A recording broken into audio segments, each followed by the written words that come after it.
Sejam bem-vindos, meus queridos, à nossa aula de hoje, em qual trabalharemos o conteúdo sobre transformações químicas e focando um pouco num exemplo cotidiano, que é sobre a conservação dos alimentos. Na aula anterior, nós falamos sobre a química, né, que a química é um ramo da ciência que estuda quem? A matéria, e essa matéria vai ser estudada em relação a ela, as suas transformações, as suas propriedades, que podem ser geral, específicas e funcionais. E iniciamos o nosso estudo na aula passada sobre as propriedades físicas da matéria, né, como que essa matéria vai ser encontrada no nosso cotidiano, ou seja, ela vai ser encontrada no estado sólido, no estado líquido e no estado gasoso. Então falamos que a matéria ela pode ser encontrada no estado sólido, no estado líquido e no estado gasoso. E essa matéria pode ocorrer algumas mudanças, ou seja, uma passagem de um estado para o outro, de sólido para líquido, de líquido para gasoso ou de sólido direto para gasoso. Então nós vimos que nós utilizamos como exemplo a água. Por exemplo, a água no estado sólido é o gelo.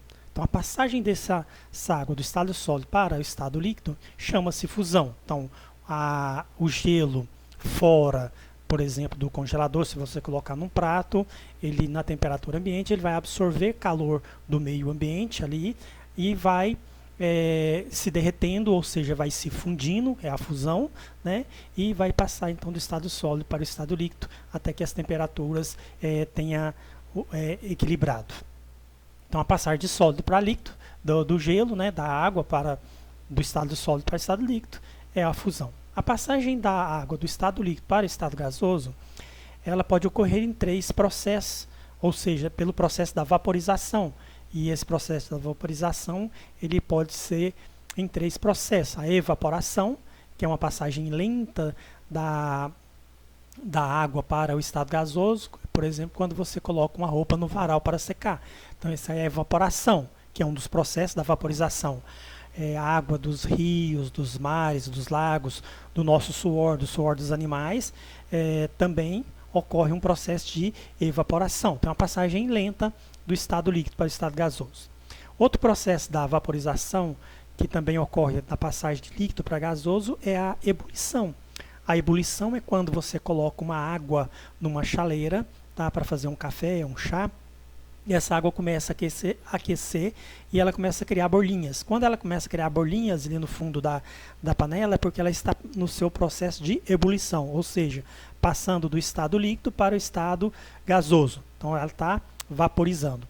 E também tem o outro processo de vaporização que chama-se calefação, ou seja, é a passagem muito rápida de líquido para gasoso. Quando, por exemplo, você tem uma chapa quente e você borrifa a água e aquela água parece que frita, ela faz uma passagem muito rápida de líquido para gasoso. E também tem o processo da passagem direto do estado sólido para o estado gasoso, que chama-se sublimação. Um exemplo é aquelas pedrinhas neftalinas que o pessoal utilizava muito para colocar no guarda-roupa para espantar baratas e alguns insetos, ou alguns banheiros públicos que utilizam essa pedra de naftalina para odorizar o ambiente. Então, essa pedra de naftalina, se você colocar ela a uma temperatura ambiente em um recipiente, quando você for olhar, ela já passou direto do estado sólido para o estado gasoso. Então, esse estado chama sublimação. E também a matéria pode ocorrer ao inverso. Ela pode voltar do estado gasoso para o estado líquido e do estado líquido para o estado sólido ou do gasoso direto para o sólido. Por exemplo, do estado gasoso para o estado líquido, chama-se liquefação. Ó, gasoso para o estado líquido chama liquefação, ou seja, está perdendo calor, está liberando calor para o meio ambiente. Um exemplo prático é quando você olha na atmosfera e você vê nuvens. Então ali naquelas nuvens são o quê? A água no estado de vapor. Então, esse vapor, ele vai, por exemplo, quando vai ocorrer a chuva, ele encontra com uma frente fria, né? Vai resfriar esse vapor, porque está uma certa temperatura mais elevada, ele vai encontrar essa frente fria com esse vapor, vai resfriar esse vapor. Quando ele resfria, ele vai se liquefazer e volta ao estado líquido. Então, a água estaria aqui, no caso, né, no estado de vapor, como nuvem. Quando ela resfria, ela volta para a Terra no estado líquido, como água. E também a passagem de líquido para sólido. Quando você tem a água e você pega ela no estado líquido, coloca ela numa forminha de gelo e vai e coloca ela no congelador. A um determinado tempo, quando você for lá, essa água está no estado sólido. Então, esse processo chama-se solidificação, passagem de líquido para sólido. E também a passagem de gasoso diretamente para o sólido chama-se ressublimação. É como se você pegasse aquele gás da naftalina que você passou do estado sólido para o estado gasoso. Então pega aquele gás, né, ou aquele vapor daquela naftalina e vai resfriando ele vai voltar para o estado sólido. Então isso é o que nós vimos na aula anterior. Então, antes de darmos continuidade ao nosso estudo, vamos refletir um pouquinho. Acredito que você já deva ter pensado ou refletido em algum momento de como que são obtidos todos os materiais que utilizamos em nosso dia a dia. Qual é a origem desse material? Por que determinado material A pode se transformar em material B, mas não pode se transformar em um material C? Por que há um processo nessa transformação desse material? Ele tem um início, um meio e fim, ele não só começa e termina, ele tem todo um processo. Então, por que esse determinado material ocorre isso? Por exemplo, ele se transforma de A para B e depois de B para C, e não de A diretamente para C. Então, por que isso acontece? Observando atentamente esta imagem dessa locomotiva, o que você observa? O que está ocorrendo com ela? O que está acontecendo com esta locomotiva? Agora observa esta outra imagem. Umas laranjas no recipiente. O que está ocorrendo com essas laranjas? O que será que está acontecendo? Que processo é esse, que está ocorrendo com essas laranjas? Bom, nós vimos dois exemplos anteriores, um da locomotiva, em que essa locomotiva está ocorrendo uma transformação nela. Mas que tipo de transformação que é? É uma transformação química, ou seja, a locomotiva, que é um metal, é ferro, ela está em um processo de ferrugem, de decomposição, ou seja, ela está se transformando em outra matéria. Nós vimos também o exemplo da laranja, em que as laranjas estão num processo de apodrecimento, ou de putrificação. Também é uma transformação química. Essa laranja ela está passando de um estado para o outro, ou seja, ela está se transformando em outro tipo de matéria. Então, porém, o que é uma transformação química? É essa ação que resulta na formação de novas substâncias. No caso da locomotiva, que ela é de um metal, que é o ferro, ela está ocorrendo nela uma ferrugem, então está se transformando em uma outra matéria. Que matéria que é essa? A ferrugem. No caso da laranja, a laranja está se apodrecendo, ela está deixando de ser laranja e vai formar o quê? Um humus para a terra, um esterco.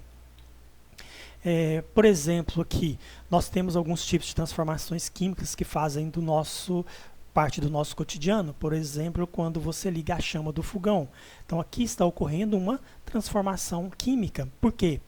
Porque o gás, que vem até a chama, ela encontra-se com o fogo que você coloca ali, e passa-se a ocorrer uma combustão. Então o gás queima, vai ocorrer uma combustão e ele vai deixar de ser gás. Ele vai passar a ser o quê? Água no estado de vapor mais dióxido de carbono, que é o CO2. Então essa vai ser a transformação do gás em uma outra matéria.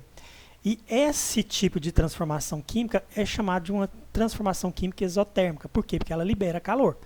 Não é? Quando você liga a chama de um fogão e você chega próximo, o que você vai sentir? Calor, não é? Porque vai te aquecer. Então houve ali ou está ocorrendo ali uma liberação de calor.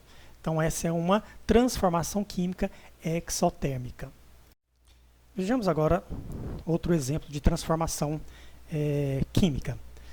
A fotossíntese ela também é uma transformação química. Para que ocorra a fotossíntese, a árvore vai necessitar de água, de gás carbônico e da energia que vem da luz solar.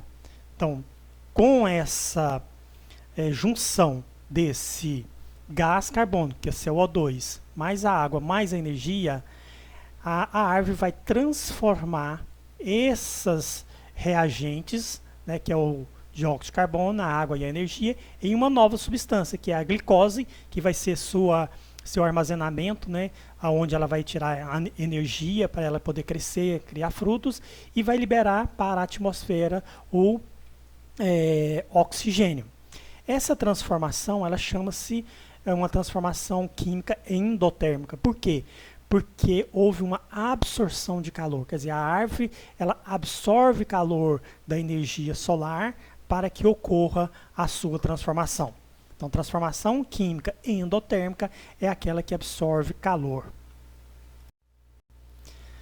A transformação química, ela sempre apresenta algumas características. Por exemplo, a mudança de cor. Se você olhar, por exemplo, esta imagem em que nós temos aqui essa corrente, né, nós observamos que ela está mudando de cor, ou seja, ela perde aquela característica, aquela cor metálica, uma cor mais acinzentada do ferro, e vai passando para uma cor amarelada, que é a ferrugem.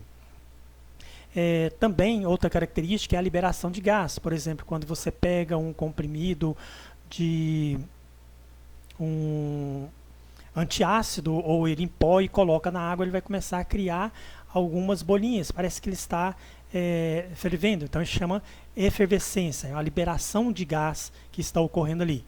Então, características da transformação química: mudança de cor, liberação de gás através da efervescência. Outra característica da transformação química é a formação de sólido. Por exemplo, aqui nós temos um líquido que é o iodo e outro líquido que é o chumbo. Então, quando esses dois líquidos entram em contato, forma-se um precipitado amarelo, que vai ser chamado de iodeto de chumbo. E esse sólido ele é insolúvel. Então, essa é uma das características da transformação química. Outra característica é a liberação de luz, ou seja, a energia na forma de calor. A vela, por exemplo, ela vai liberar luz, né, quando o pavio da vela está em combustão, e além disso vai estar liberando também calor, ou seja, energia na forma de calor. A chama do fogão também é uma reação química que está ocorrendo uma liberação de luz, ou seja, está liberando energia na forma de calor.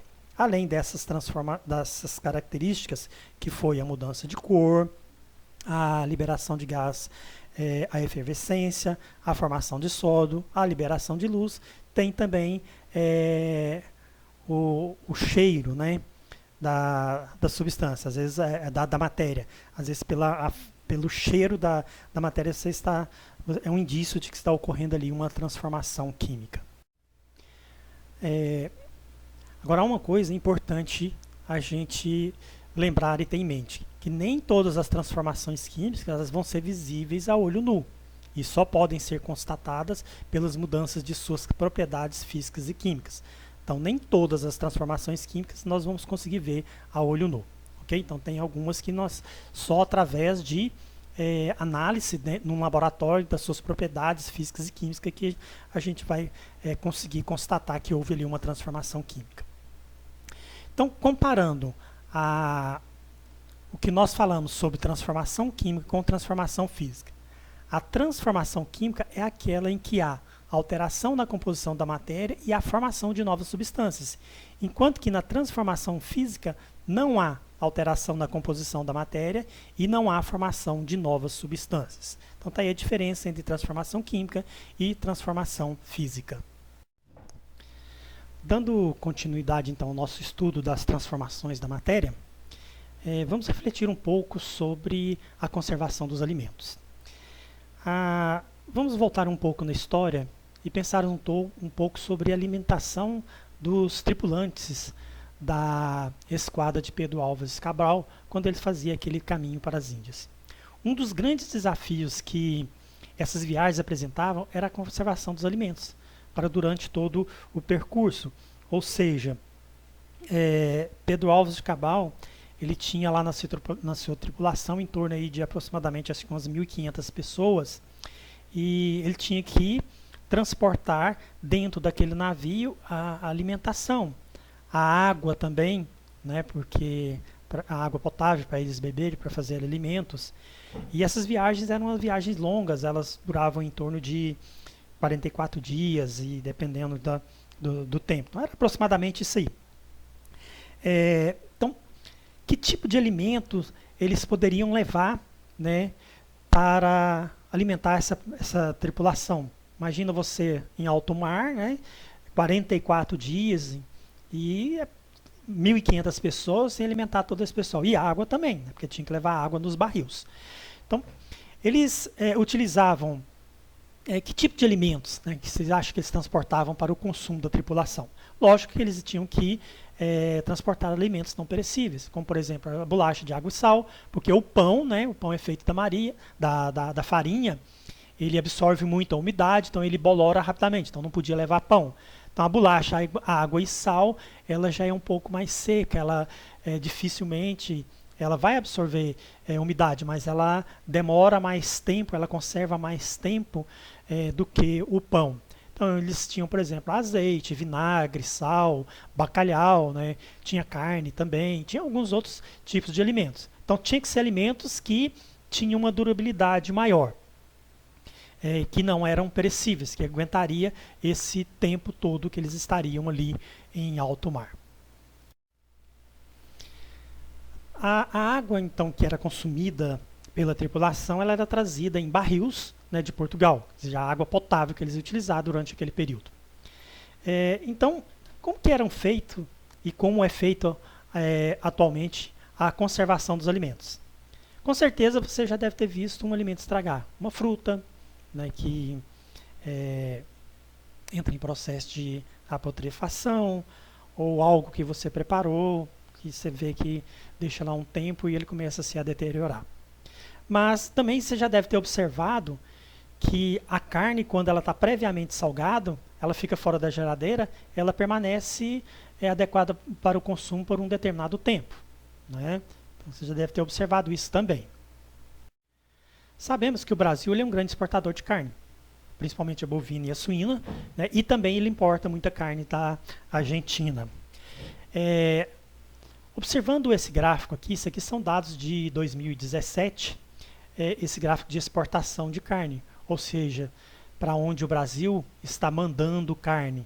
Ou seja, se nós observarmos bem esses gráficos, aqui nós temos aqui, ó, que é 22,1%, a Rússia importa carne do Brasil, Hong Kong 17,9% da quantidade de carne que é exportada para o exterior, Hong Kong consome, o Egito 12,9%, a Venezuela 11,6%, Irã 11,8%, 4,9% Chile, e aí tem os outros aqui, a Itália, Emirados Árabes, Argélia, Angola, tá? E outros países aí que é 13%.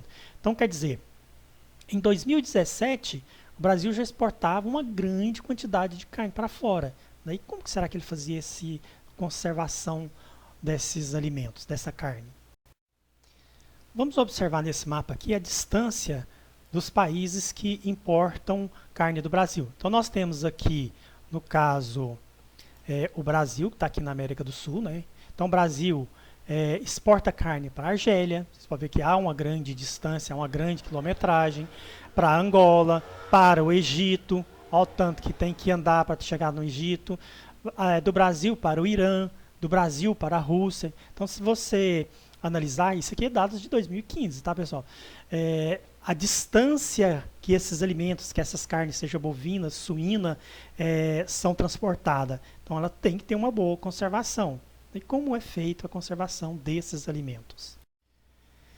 Então, nós vimos aí os longos caminhos, né, e os países que mais importam carnes do Brasil. Mas, para o transporte dessas carnes, como que o produto é conservado até chegar ao seu destino? Como é que será que era feita essa conservação? Ou como é feita essa conservação? Será que o sal é a única opção para a conservação dos alimentos, como as carnes? Nós observamos, então, que o sal de cozinha ele sempre esteve presente na lista de alimentos das longas viagens da época das grandes navegações, isso lá no século XV, XVII. Então, o sal de cozinha ele foi um dos primeiros aditivos alimentares da história. E estima-se que em milhares de anos antes de Cristo já era utilizado para conservar as carnes e os vegetais. Então, as técnicas de preservação dos alimentos ele baseia-se principalmente no controle das condições de vida dos micro-organismos e no aumento, assim, da vida de prateleira do produto. O contato do alimento com o gás oxigênio que está presente no ar, ele também costuma ser outro fator determinante para a deteriorização do alimento. Então, o oxigênio entra em contato com o alimento, ocorre ali uma transformação química, o que vai ajudar, ou seja, o que vai ocorrer a deteriorização do alimento. Então, entre os aditivos que apresentam a função de estender o prazo de validade do alimento, ou seja, de retardar essa transformação química, nós temos, por exemplo, os conservantes. E a função dos conservantes é inibir o crescimento dos micro-organismos, como os fungos e as bactérias. Um exemplo, né, desse conservante é o sal. O sal ele favorece o que é a desidratação, ou seja, a perda de água dos alimentos, o que vai fazer com que o alimento torne o ambiente desfavorável para a sobrevivência dos micro-organismos. Nós temos aí, por exemplo, também a charque, né, que é a carne seca, utilizados na culinária brasileira, que passam por esse processo de conservação. Então, coloca-se bastante sal na carne, né?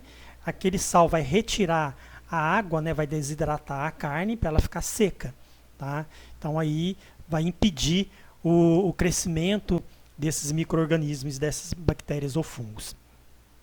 Outro conservante são os antioxidantes, que têm a função de inibir a ação do gás oxigênio, que está presente no ambiente sobre o alimento. Por exemplo, o ácido ascórbico. Ele está muito presente, por exemplo, nos sucos, né? Nos sucos de frutas industrializadas. Se você olhar no rótulo, está sempre escrito lá ácido ascórbico. Esse ácido ascórbico é a vitamina C. Bom, aqui então está um exemplo da conservação de alimento, né? Que no caso aqui a carne seca, que é utilizado como conservante o sal, né? Está aqui no varal secando, ou seja, passou-se sal nessa carne e o sal vai retirando ou desidratando a carne, retirando a água dela. O que é uma deteriorização? A deteriorização é quando se notam alterações na cor, na textura, no sabor ou no aroma de um alimento. Ele não deve ser consumido, pois pode estar estragado. Então nós temos aqui como exemplo o pão, né, com um mofo, né? Então, se você tem um pacote de pão, um pão estiver mofado, você pode jogar o pacote todo fora, porque todo o pão vai estar contaminado, tá? Nós temos aqui exemplo, por exemplo, da carne, a carne quando ela é fresca, né? A coloração dela, e quando ela perde essa coloração avermelhada e vai passando para essa cor mais sem vida, né? De apotrefação, é sinal que a carne não está boa para o consumo. O peixe é a mesma coisa. Outra coisa que acontece muito e a gente vê nas prateleiras dos supermercados são latas estufadas, latas amassadas. Quando tiver uma lata amassada ou estufada, o ideal é você não pegar aquela lata para consumir. Por quê? Porque na batida da lata, dela ter amassado ou por ela estar estufada, pode ter ocorrido alguma transformação química ali dentro daquele alimento, tá? Porque pode liberar alguns micro-organismos. A lata está estufada por quê? Porque o que acontece é que os micro-organismos que estão ali, eles soltam gases. Aí a pressão interna é tão grande que faz com que a lata comece a estufar, porque está ocorrendo liberação de gases pelos micro-organismos. Então essas modificações, ou seja, essas transformações que chamamos de deteriorização, ela indica que está ocorrendo alguma transformação química neste alimento. E essa ação indesejada de alguns micro-organismos produz materiais que alteram as características originais do alimento. Um dos processos que nós sempre utilizamos para avaliar se o alimento está adequado ou não para o consumo, nós observamos as características tipo a aparência, o odor. Mas não podemos esquecer também de avaliarmos a característica da embalagem, né? Como é que está essa embalagem? Está adulterada? Está amassada? Temos que analisar isso também, para não podermos levar para as nossas residências alimentos em estado de deteriorização. Segundo a Organização das Nações Unidas para a Alimentação e Agricultura, ela estima que as perdas mundiais dos alimentos cheguem em torno de 1,3 bilhão de toneladas por ano. É um valor que corresponde a 1/3 da produção mundial. Ela acredita também que 54% desse alimento, a perda desse alimento, o desperdício desse alimento, ocorre na fase inicial da produção, e que o restante dos 46% na etapa de processamento, distribuição e consumo. O nível mais elevado de desperdício alimentar encontra-se nas sociedades de maior poder aquisitivo.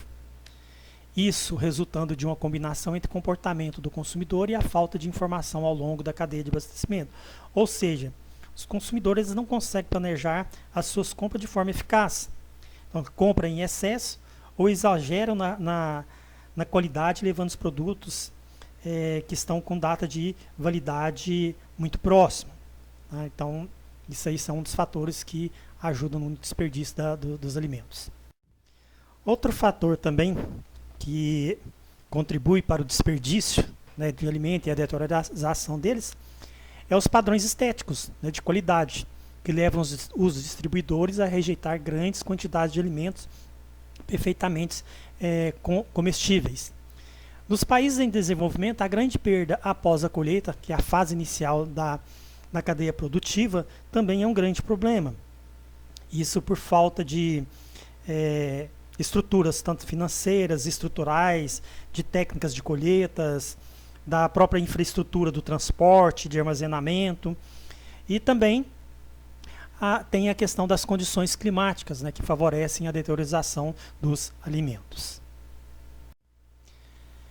Nesta aula de hoje, então, nós falamos sobre a transformação química da matéria, vimos aí alguns exemplos e falamos um pouco sobre a ação conservante dos alimentos, ou seja, para que se conserva o alimento? Para ter uma qualidade para consumo por um longo tempo. E isso fez com que aumentasse a quantidade de alimentos e até a importação e exportação de alimentos para países longínquos. Então vimos aí que a transformação química ela faz parte do nosso cotidiano, do nosso dia a dia, né? Que através do estudo da química, a estudo da estrutura dessa matéria, fez com que os estudiosos, né, os cientistas, arrumassem maneiras de controlar essa deteriorização desse alimento. Mas vimos aí também que existem alguns outros fatores que vai além das ciências, né, para o desperdício de alimentos, né, que é no caso aí a compra ou exagerada de alimentos para estocar, com datas de validades muito próximas, o transporte e vários fatores. Então, a química ela veio, né, para estudar essa matéria, essa estrutura dessa matéria e trazer qualidade de vida para nós. Então, vimos aqui um pequeno exemplo da contribuição da química para a qualidade de vida da nossa sociedade.